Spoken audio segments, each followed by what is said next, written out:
Hi, y'all. This is Moon Griffon Podcast. Appreciate you joining us again. Don't forget to subscribe to us on the Moon Griffon Podcast. And as we take this thing nationally, and we do appreciate you joining us. Make sure you tell a friend about us. And if anybody wants to know, I'm the guy that's for Dan Bongino. Sub for him for about a half a dozen times. Always fun. Great guy, great program, and I'm glad he'll let me be part of it. All righty. I had to let my producer said, let everybody know you were the guy. So when they see that mug shot of yours, they'll know what you look like. So just learning a little lesson right here. We are honored to have Dr. Lee Gross on with us, president of Docs for Patient Care. Dr. Gross, how you doing? I am doing fantastic, Moon. How are you? Man, I am doing superb. Now, I read your article, and I know you've written a lot. And I hear these people talk about Medicare for all and things of that nature. And that's kind of where we're going today, this single-payer system. I think that's what Obamacare wants to put us in. But first of all, give a little background about who you are and what you've done. Yes, I'm a practicing family physician in Southwest Florida. And the name of my practice is Epiphany Health. And Epiphany is a very strange name for a medical practice, but we did have an epiphany. And our epiphany was, why are we insuring primary care? Why are we inserting so many obstacles and barriers in between the doctor and patient, and then filing a claim for absolutely every single thing that we do in the medical interaction? And then we get upset that it's impersonal, it's cumbersome, it's impersonal. And so we created a subscription-based primary care practice about 12 years ago that turned out to be one of the first direct primary care practices in the country. We charge $85 a month for an adult and as low as $15 a month for children. And after that, we charge nothing for our healthcare services that we have in our office for unlimited primary care services, unlimited in-office testing, procedures, and so forth. So after we did that, we have essentially worked through our nonprofit foundation to teach around 2,000 physicians in all 50 states how to set up practices like this all around the country. Oh, no, that goes totally against everything everybody else is doing, because I'm taking it you still independent, at least from the government telling you what you can and can't do. Am I making too bold of a statement right there, or is that pretty close? No, we are opted out of Medicare, so we don't take a single penny from the federal government for delivery of healthcare services. In fact, we're opted out of all commercial insurance contracts, so we are completely an insurance-free practice. And I'm hearing a lot more people are trying to do that, because y'all just want to practice medicine. Y'all want to do a job. You want to have customers, and you want these customers to keep coming back. And yet everything else seems to be going away from that. When they did Obamacare, it basically ran a lot of doctors under the hospitals. And that's basically when we saw COVID, I really saw this, where they basically do what the federal government tells them to do, especially if they want to keep making a 6 or 7 figure salary. Am I off base by saying that?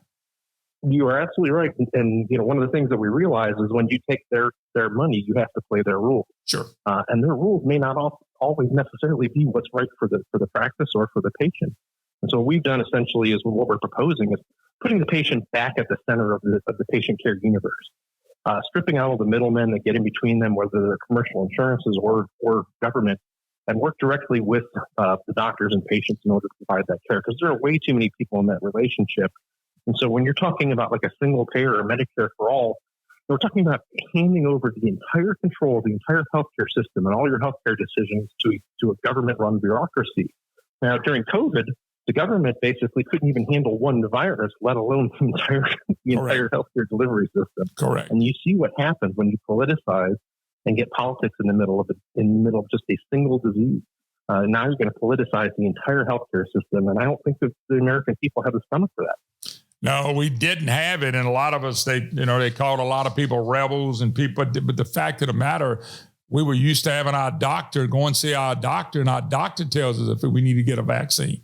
My doctor can tell me if you think you wear a mask, which, by the way, I think that was the most ridiculous thing of all of it, just between you and me. But when I watched it, that's how I watched this thing break down.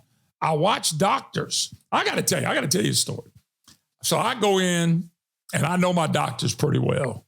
So I would, this is a true story. I'd go in, and I never wore a mask. And so, well, you got to wear. So I want to get to the back. As soon as I got to the back, doctor walked in and said, you can take that off. So, whoa, doc, whoa. You just told me to take the mask off. Why? And you getting right in. The nurse came in, no problem. He said, you know what, Moon? He said, never got somebody to wear a mask, and a mask has never stopped the virus. And I got a personal doctor, and because of heart disease in my family, I got a heart doctor. So you could say I got two doctors. And at the time, it was amazing when the vaccine stuff was going around. And I didn't mean to get off on this. I know I am, but I didn't mean to. No, I think I started it. That's my fault. No. So check this. I go see my regular doctor. He said, look, I suggest you're 61. You probably ought to get a vaccine. I said, well, I don't know about that. So I go to my heart doctor the next day. He says, you know what? You're pretty healthy. I wouldn't get a vaccine if I was you. So I got a radio program I do 15 hours a week, and I get on there and say, y'all help me out here. I got one doctor suggested I get the vaccine. One said don't because I'm healthy. Who am I supposed to listen to? If I'm the deciding voter, I'm not getting it. Right. Well, but meanwhile, most of the doctors out there are basically getting paid based upon their vaccination status, and the number of patients that they get vaccinated. Blue Cross, I'm not going to pick on one particular person, but, they were handing out bonuses to practices based upon their vaccination rates. Well, I'm glad you said Blue Cross because that's my insurance company. It was funny. The doctor it's a really good friend of mine. I think he's a heck of a doctor, but he's working under Ochsner's. And Ochsner's was involved in every decision that was made in the state of Louisiana. And I'm going to say they made mostly wrong ones. But the fact of the matter is that he worked at it and maybe he had to. I don't know. Right. Yeah. So that sort of dovetails into, I think what the article I'd written was about was that, we're in an era in the United States, or actually in the world, where we can customize somebody's medical treatment down to their own individual DNA. Wow. But at the same time, the government wants to push us into a mass production type mentality where everyone has to get the same exact treatment and you can't get individualized, personalized care. Right now, I think people really don't want the government option. They don't want the public option. They want a personal option. And I think we're in a point right now where instead of mass production, we can actually have mass customization. Wow. So again, you saw in COVID where everyone had to be treated identically. There were no exceptions. There were no possibilities. It's because, somebody, for whatever reason, laid down the law that you must get vaccinated, therefore, X, Y, and Z. And physicians that didn't toe the line were basically, getting disciplined and having their licenses revoked. Absolutely. Yeah, it's that when I go back to that experience, I just wonder one day what they're going to say about the lies and the make-believe stuff that really went on during COVID. Well, I don't know if we'll ever know the story. I mean, I think, people are putting out books. Dr. Gerard, that was part of the COVID task force in the Trump White House, has just released his book today. So we'll see kind of what he's got to say about this. He was kind of one of the good guys. But we'll see if the tale's ever allowed to be told. I want you to explain something to people, and you did a good job when you were writing the article. So we got these people that come along in Washington, and I got to admit, these politicians act like they know about healthcare, and most of them don't have a clue. Most of them don't know any more than I do. You're a doctor. You're going to have a way better view of it than me, and you work with patients. But this Medicare for all, and I think about Medicare 65 and older, okay? And Medicare for all will lead to a single payer system, and that's what it would be. But wouldn't it really be better named rationing for all? And if you're not in the group, you're going to be rationed right out. Wouldn't that be a better term? It is. I mean, and that's precisely what's happening in the countries that have the socialized medicine. Is if you need a service that the government doesn't provide, then you don't get that service. Or you need a hip replacement or a knee replacement, but you're over 75 years old, and guess what? You don't get a knee replacement or a hip replacement. Grandma's not worthy. So you have the bureaucrats that are making decisions not based upon your needs, but based upon the government finances. Well, that ain't good, because I got to tell you, if you look at the government's financing, that's the worst thing in the country right now. So watch what they're doing with our finances. Lord have mercy. So that was one of the things that, that affected me when I was in regular private practice. And I did take Medicare, and I had a fully insured panel of patients. And I would constantly play this game of whack-a-mole with Medicare, with the government, because they would put out these unfunded mandates that would cost me a fortune to comply with. Mm-hmm. And so I'd have to find out ways to generate other sources of revenue, which then the government would make illegal. They'd make a regulatory change and get rid of it. But whenever, right now they're having this sort of debt ceiling debate, because their government's running out of money in just a few short weeks. When they do that, they stop paying the doctors. And this would happen quarterly, where we would get notification from Medicare saying, oh, hey, by the way, the government's shut down, therefore we can't pay you, or we can't decide what to pay you, so we're not going to pay you anything. And we would go weeks without being paid. We would have to take out personal lines of credit to make payroll to pay our employees. And this would happen time and time again. And we'd run to Washington and beg for them not to cut off the flow of money to our patients. Then we have to beg for more money because they give us more paperwork we had to fill out to stamp out fraud and abuse. It's an unsustainable system that's running out of funds. Yeah, let me ask you a question. Dr. Lee Gross is our special guest today. When you look at what they did with Obamacare, and they got all these doctors that run underneath, and they're cutting people that are on Medicare. Do you think it's to force people to run to the government and say, look, tell me what you want me to do? You want a single payer, I'll do it. And people can go look at what's happening in Canada and Europe and all over the world where they got single payer systems. Countries are broke. They're going broke even quicker. And they're also not allowing the type care that you're talking about, where it's me and you, and I can go in and I pay my bill and you provide a service for me. I don't think Americans understand how good we've had it and the way our medical system was set up. I didn't say it was perfect. I didn't say it was cheap, but it's way, I'm 61. My whole life, I've been able to pick up and call a doctor since I was a baby with my mom and dad all the way to the day I was able just to make a call and get in. Those days are coming to an end if we're not careful. Well, those days are closely coming to an end. So. It's whatever practices out there that were not gobbled up by the hospitals, and Consolidation under the ownership of the hospitals have been gobbled up by massive corporations, and those that survive that are being acquired by private equity firms. Yeah. And essentially, the patient is no longer the center of the care universe. The patient basically is looked at as an ATM machine to extract as much possible money as you can out of every single interaction. Wow. So what we, again, are attempting to do through personal options, through health savings accounts, through direct primary care, and through price transparency and free market transactions is to shine a bright light on the people, the middlemen in this system that basically add no service, but draw a ton of revenue out of the system. And there are a lot of them. The other thing I was concerned about, I go back to Obamacare only because I didn't think that was the right way to go. Okay.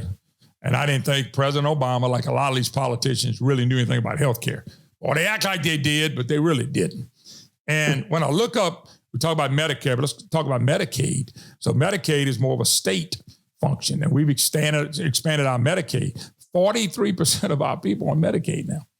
We've expanded Medicaid, and that came off of Obamacare too, and it only comes from the federal government. Is that how we practice for Medicare for all? If we got 44% of our people on Medicaid, we're an older population, so we got a pretty good percentage, and I don't know it, forgive me, on that. We only got a few people in the private sector in the state of Louisiana. And by the way, our insurance rates are high because we don't have the competition.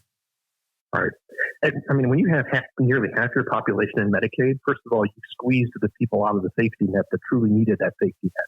Because in expanding the Medicaid, you did not expand the number of providers or physicians that accept Medicaid. You didn't create new physicians and new facilities. In fact, you blocked them. You banned, physician-owned hospitals from being built. You're blocking services. There's still many states out there that require certificate of need laws to ask for permission from the government to expand resources. Mm-hmm. And in doing all of that, you basically have a limited supply, but increase the demand. And what happens with that is you drive up costs and you limit access. That's where the rationing has to happen. Well, think about what I just told you, 44% on Medicaid. Okay. And we had a governor that backed in and did this. And I think compassion would have been how many people you got off Medicaid. Because of creating jobs, they were able to be trained and go to work and get their own health insurance. That's not what happened here. We had COVID, of course, so we had hurricanes down here. And what they did was that just go on Medicaid. Now, a guy like me, I'm not on Obamacare. I got my own business. So me and my wife and I got two smaller kids, and I got, of course, two older. I'll tell you, I'll show you pictures, Doc, but you're not here. But what I'm telling you that is, we were about $400 or $500 a month before Obamacare, a premium. Okay. Mm-hmm. And I had to go out on my own. You know what my premium is a month? It might be low to you. $2,700 a month is what I have to pay. Whoa. So no, that's what about a $7,000 deductible. That's what I'm paying. Now look, I'm a small business guy. I do a radio program 15 hours a week. I do this podcast. This is not a profitable thing. I'll spend money to do this right now. But what I'm saying is, Obama said he would cut $2,500 a year off. Well, I'm not on Obamacare. I'm not on an Obamacare plan. I'm on a individual plan for my company, and it's going up about $200 a month every single year. Where do I go one day? But the good news is your birth control's free. Yeah. Oh, that's right. That's right. And my bride just made the 6-0, and so that's really good to tell her. She said that I told her, we have a baby. She said, we're going to name it Jesus. No, but what you're saying is so true, Doc. It's just so true. And I'm just letting you know, I'm not complaining. I've just had to suck it up and sell more ads. And really, that's what I had to do. So the interesting thing with me is that, we've created a cash-based network of, cash purchase of labs and imaging services and x-rays and wholesale prescription medications. And we created specialists that have transparent prices. And almost every single situation that we've created, our cost to our patients with no insurance is cheaper than somebody that has a copay through traditional insurance. Can I start using you? Now, in all fairness, I've got a 21-year-old son. I got a special need daughter that's 26, and she has seizures. Mm-hmm. So we take medication for her. I got stuff because of heart disease. I'm on a few aspirin, and I got a couple other things I take, but I'm not, it's not high dose stuff, but it's just to make sure that I do okay. So, I mean, we have some prescription stuff, but a person like me, I don't know if I could afford someone like you. And don't get me wrong, I'm not close enough to do that, but I have to buy the insurance. You know how many insurance companies that I can go to for my health care that compete with each other? I can go to one company, Blue Cross Blue Shield. That's it. There's not another company for me to go to and say, hey, how about a little competition, guys? Give me a break. None. Yeah, I mean, there are other options out there. They're coming. They're being developed, which is good. That's the beauty about the free market and individual choices. Sure. Is that it creates a demand and it creates competition. When the government's the only choice, then you don't have there's nothing to compete. There's nothing to come along and drive those prices down.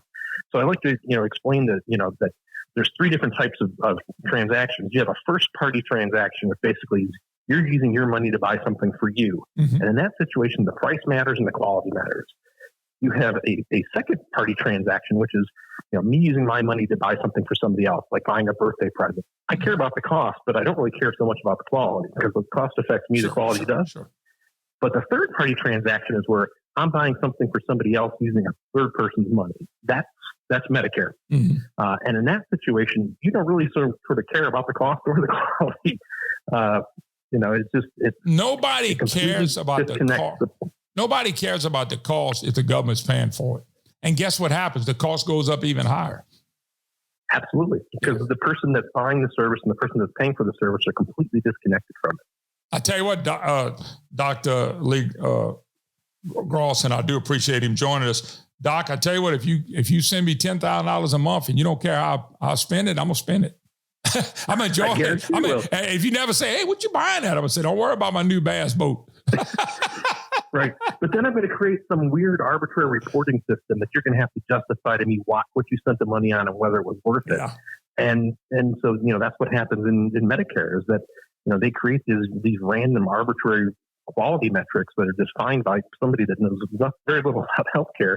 So you end up having to put patients on all kinds of medications just so that your numbers look pretty, or you have to do mass vaccinations for maybe people that don't necessarily need them. Yeah, I'm not much on Republicans and Democrats being ahead of my healthcare system. Hey, last thing I'll ask you, give me the solution. Are you right now one of the people that have not only offered the solution, you're a model to what we ought to be doing in Louisiana and California and everywhere else? Yeah, I mean, I think what we're doing is the beginning of the solution. It's part of the solution. It's reconnecting doctors and patients and putting them back in control of healthcare decisions. Amen. It's putting money back in the control of the patient. So health savings accounts, price transparency, again, direct primary care services, and bringing back and allowing major medical insurance that's cheap, that doesn't have to have tons of services. A 61-year-old man does not need an insurance policy that's going to pay for your birth control. No. But that's what you have. Yeah, I know. And by the way, the birth control is stacking up now. I'm going to get it every month, but I ain't figured out how to use it yet. Well, do me one other favor and I'll let you go. How can people get in touch with you, find out more about what you're doing? Because what it may lead to is somebody in Louisiana and Mississippi and Alabama and Texas and New York and whatever doing the same thing. How can people find out more about what you're doing? Yeah, they can reach me through my website. Our practice name is Epiphany Health, and the website is Epiphany, EPIPHANY.health, epiphany.health. No doubt about it. Hey, we'll do it again, sir. Do it again real soon. God bless you. And hey, thank you for your time. I really appreciate it. Thank you for yours. Have a great day. All right. Thank you, folks. Don't forget, subscribe. Moon Griffon podcast. Subscribe. I need you to subscribe. I do appreciate it. We give you information that you may not be getting everywhere else. And I appreciate Dr. Ross for doing what he did. All right, folks. God bless. We'll see you next time.